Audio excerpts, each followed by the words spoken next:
Hi, my name's Jay. Hi, my name's Alan, and it's nice to meet you guys. Okay, so we're here to help you improve speaking part one.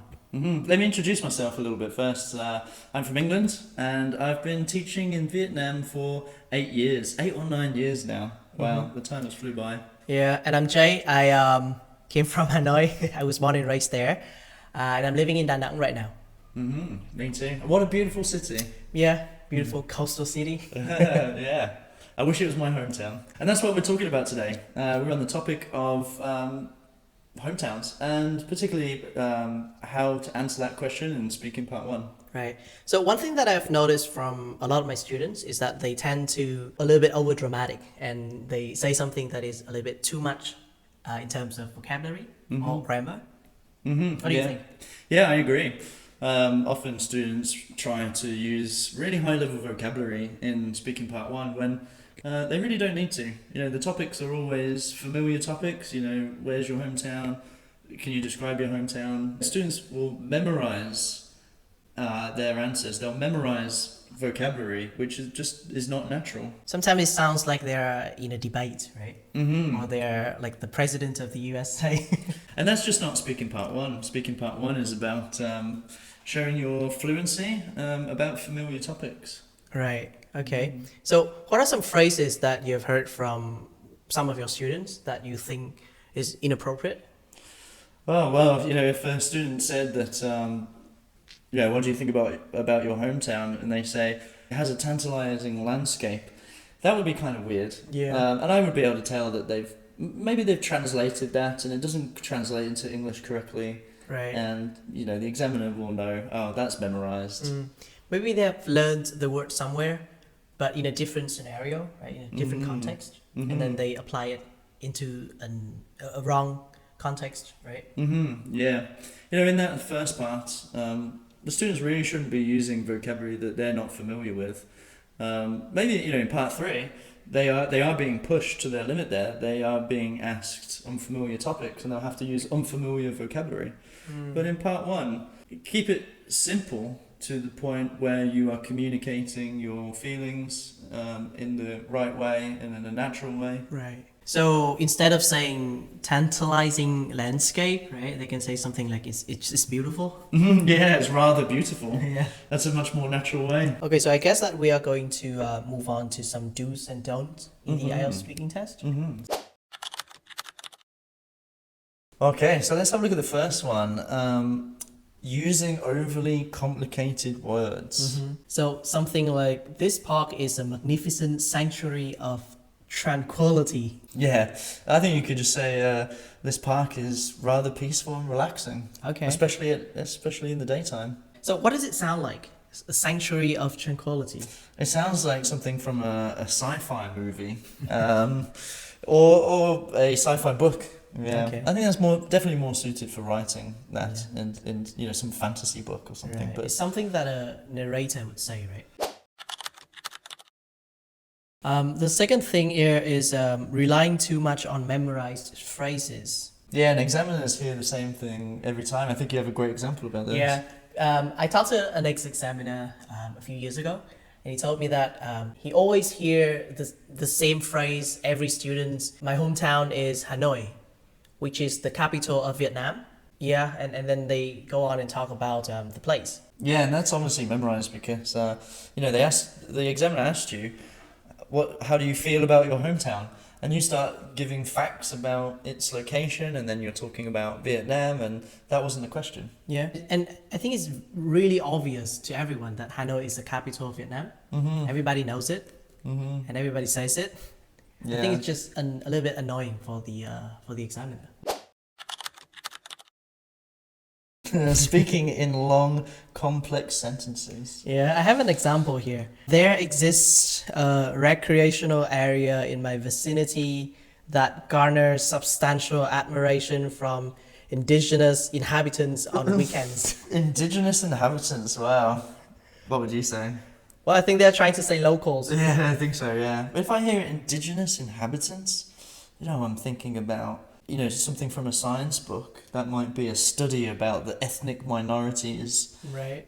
But Then locals. we just go talking about people where they live, right? Yeah, they're just talking about the local people. Yeah. Okay.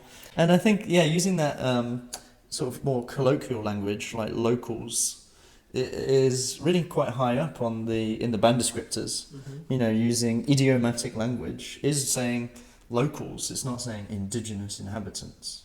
And the last one is not showing variety at all. Yeah, I have an example for this. I often hear my students saying something like, my hometown is Hanoi.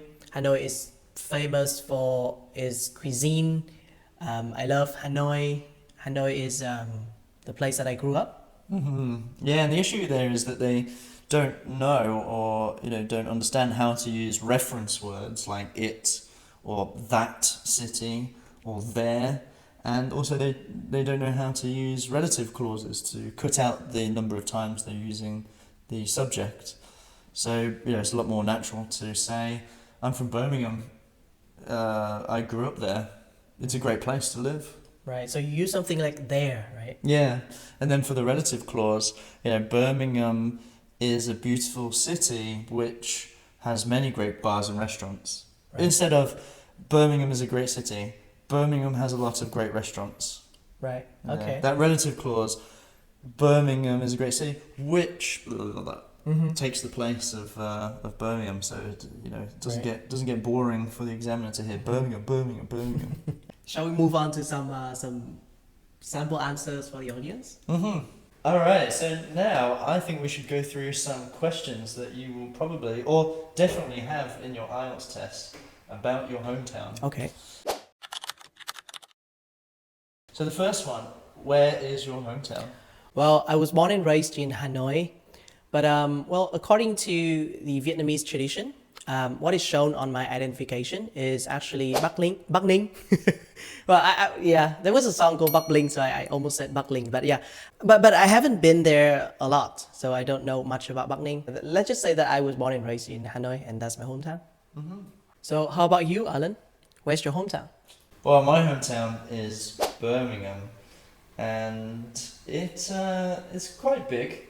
You may have heard of it. It's actually there's some very famous football teams come from Birmingham. Like also Aston Villa is a Birmingham city. Is a Birmingham club too.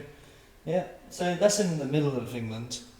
It's I actually come from about 10 kilometres away from there in a small town, but I never tell people that because most people know Birmingham, but they don't know my real hometown. What do you like most about your hometown? Well, I like the food in Hanoi. I've been to many major cities before. I've been to Ho Chi Minh City, Da Nang, Loạt, and all of those places just cannot have the taste of the food that I had in Hanoi.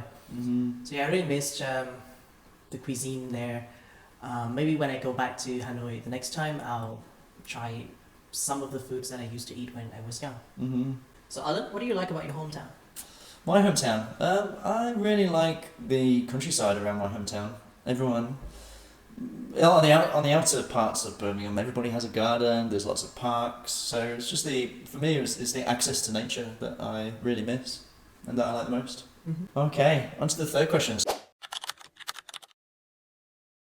So, what did you play when you were a child in your hometown?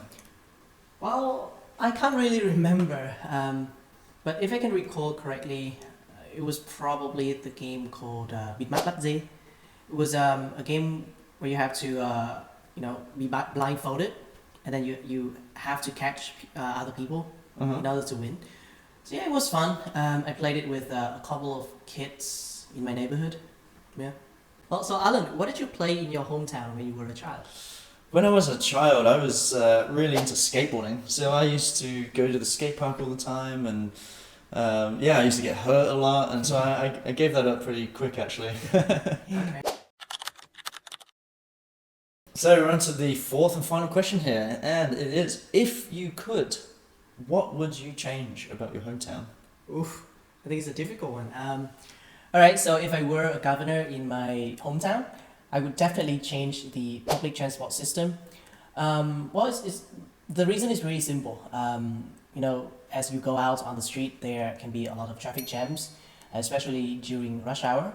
So having a better public transport system would definitely help the people, right, to choose it, right, choose buses or other types to move around, and that would definitely alleviate the traffic problems. Okay, so Alan, would you change anything in your hometown?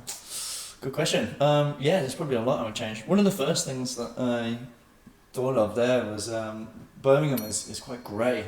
Like there's grey buildings and the streets are grey. Of course, the sky is grey.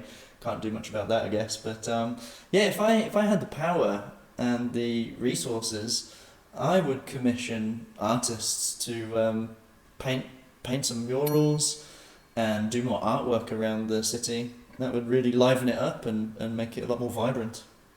Mm-hmm. All right, so we have gone through a lot of different things today. Yeah, let's recap. So one of the first things we talked about was not making your answer too simple, but also not overcomplicating it and using memorized phrases. And we have talked about some do's and don'ts. Mm-hmm. Then we gave examples. We gave some terrible examples that I don't think anyone would ever use comfortably. I didn't. It wasn't comfortable for me. Okay. And finally, we did some natural answers. We gave some natural answers to some very common IELTS questions. All right, so what native speakers would do or what I would do in the real test. Mm-hmm. So remember, everyone? Have fun, relax, don't overthink it. Be confident. Yeah. And we hope you've enjoyed this video. All right, so see you next time. Mm-hmm. See you.